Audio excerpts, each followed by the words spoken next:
Shalom, shalom, peuple de Dieu. Que le Seigneur nous bénisse. C'est une immense joie de me retrouver parmi vous ce soir. Amen. Nous sommes à la fin de l'année.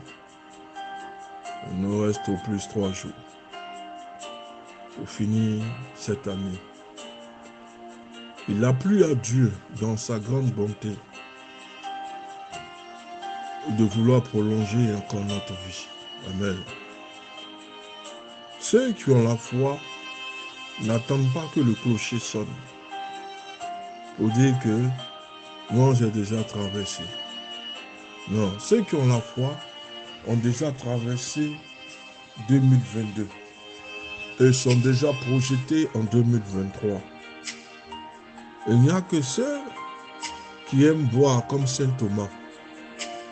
Mais nous qui avons la foi, qui marchons par la foi, nous disons pour nous que la traversée a été faite au nom de Jésus.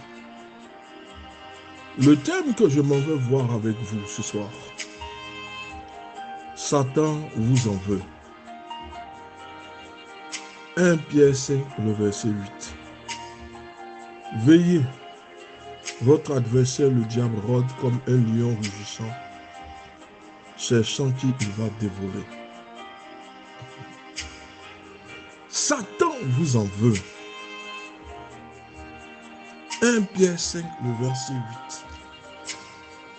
Veillez, votre adversaire, le diable, rôde comme un lion rugissant, cherchant qui dévorer.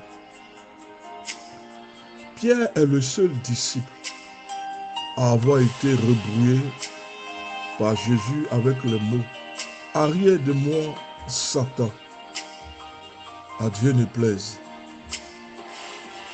Or, c'est Pierre lui-même qui écrit encore « Votre adversaire, le diable, rôde comme un lion rugissant, cherchant qui dévorer. Opposez-vous à lui avec une foi ferme. » Nous notons les mots lion et les mots dévorer. Nous savons que la force du lion est avant tout dans ses mâchoires. Le lion tient sa force et sa puissance dans ses mâchoires qui peuvent déchirer le corps, un corps qui est pris en proie. Il a une mâchoire puissante. Il peut dévorer en un instant. Donc, quand nous notons les mots comme lion et les mots comme dévorer, nous disons premièrement que la force du lion est avant tout dans ses mâchoires. Et ces mâchoires peuvent dévorer très vite. Très vite. Et nous avons le mot dévorer qui signifie avaler de toute sa bouche.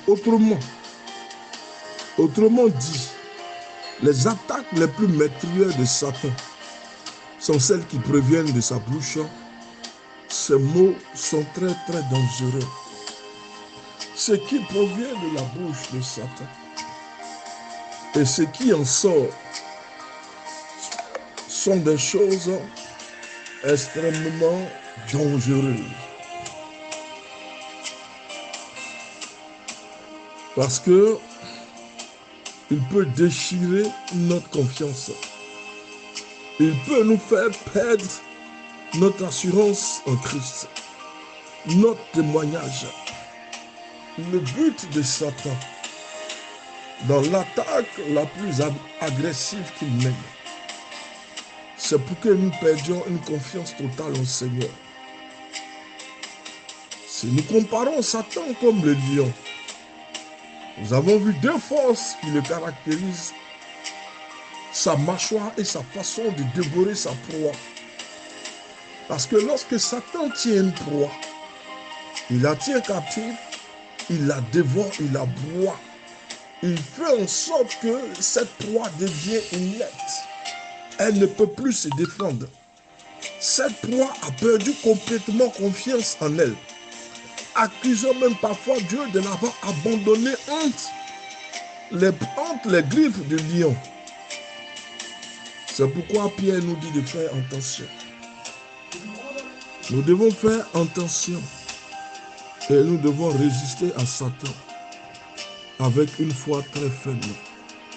Parce que le but de Satan, en utilisant cette mâchoire, c'est de déchirer notre confiance, notre assurance et notre témoignage.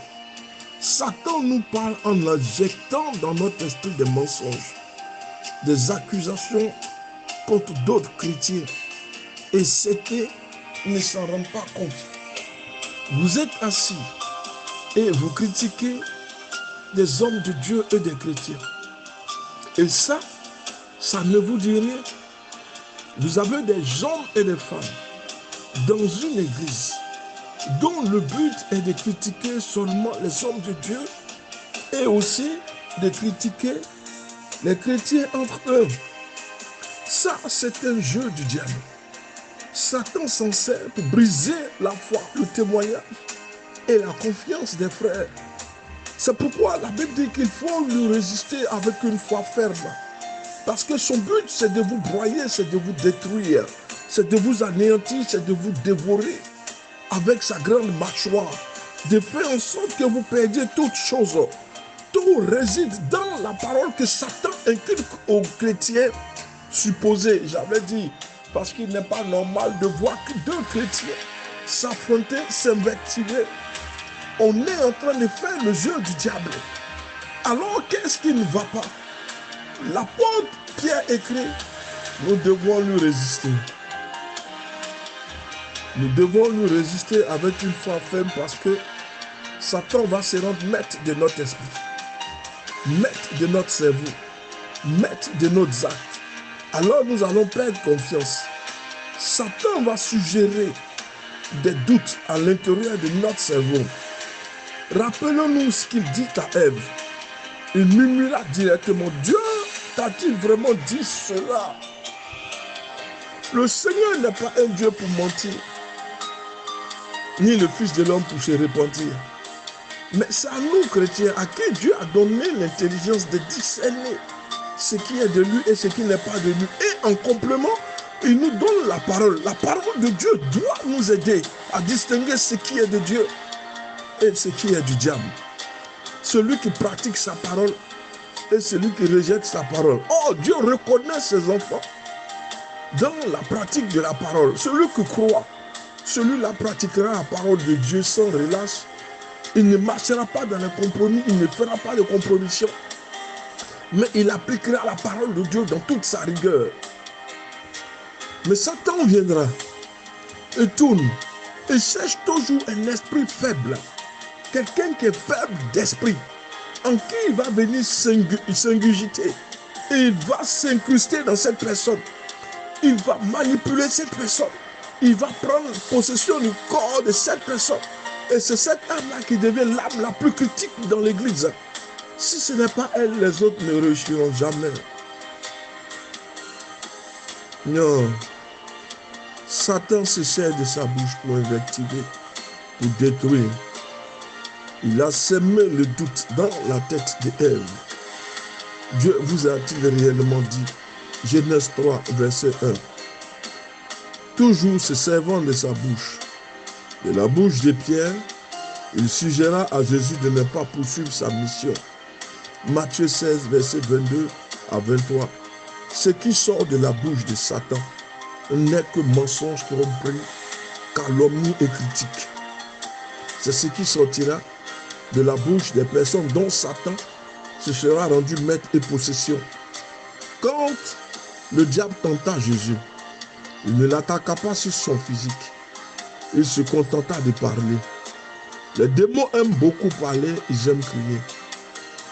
Soit leurs paroles sont des idées plantées dans notre esprit, soit d'autres personnes vont vous les adresser par leur bouche.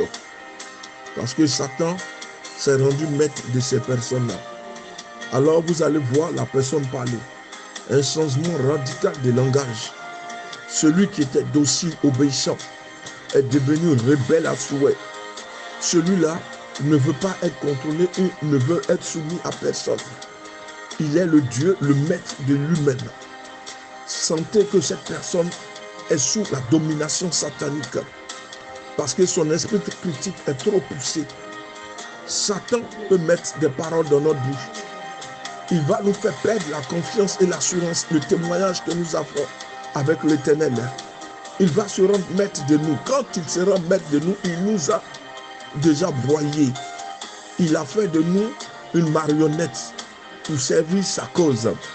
Alors, beaucoup sont dans le ministère ou dans l'église, pensant exercer un ministère ou étant devenus des chrétiens. Mais en réalité, ils ont perdu cette confiance-là.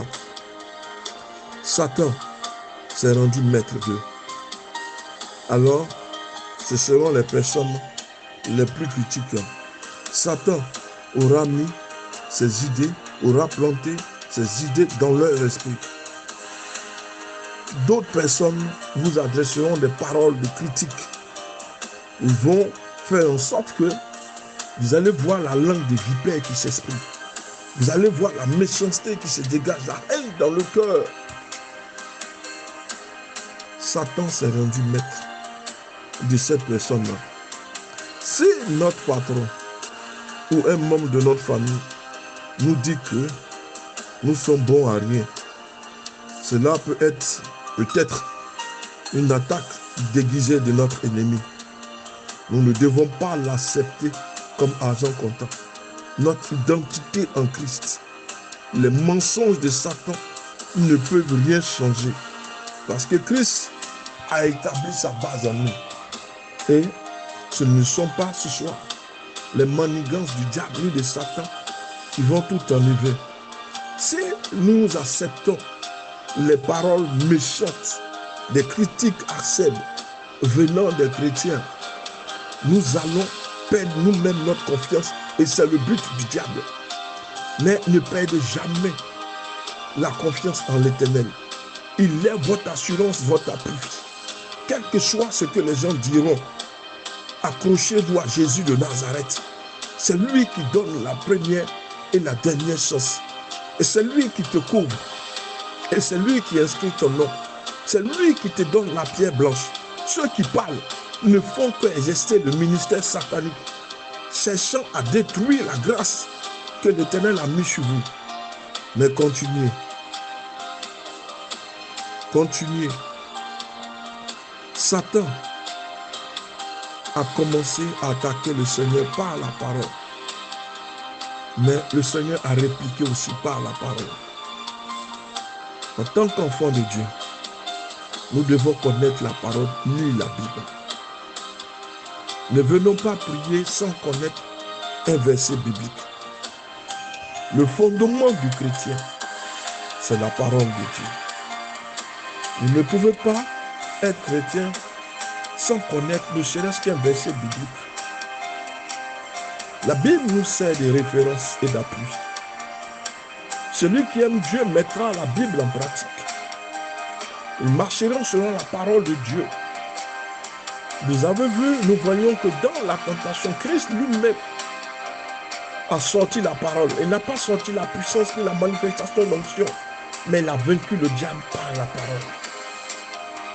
Il est nécessaire, sinon impérieux, il est obligatoire en tant qu'enfant de Dieu que nous connaissions la parole. Sinon le diable va transformer la parole de Dieu et elle deviendra dans notre cerveau comme une sorte de mensonge que nous avons gobé. Parce que nous ne nous sommes pas suffisamment appuyés sur la parole de Dieu. Alors le diable s'est rendu maître total de notre corps et de notre âme. Alors nous allons sortir de la voie du Seigneur. Et nous allons écouter le diable. Mais Pierre nous dit ce soir, nous devons nous résister avec une foi ferme. Nous devons lui opposer la parole de Dieu. C'est notre seule arme offensive contre les attaques de Satan qui sont aussi décrites comme des traits enflammés. Éphésiens 6, le verset 16. Jésus lui intima alors de se taire. Nous devons agir de la même manière. Mais auparavant, nous devons charger notre âme de munitions. Or, les munitions de notre âme, c'est la parole de Dieu. Nous devons la prendre, nous devons le mémoriser. C'est dans cela que Satan vous lâchera, Satan s'enfuira et Satan vous laissera tranquille. Mémorisez la parole. Mettons la parole de Dieu en pratique. Ça sera une bataille de parole contre parole.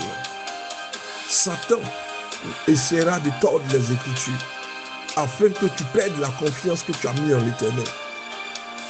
Mais toi, en tant qu'enfant de Dieu, médite la parole comme Jésus le dit, comme le Seigneur le dit à Josué. Médite la parole, que cette parole ne s'éloigne pas de ta bouche.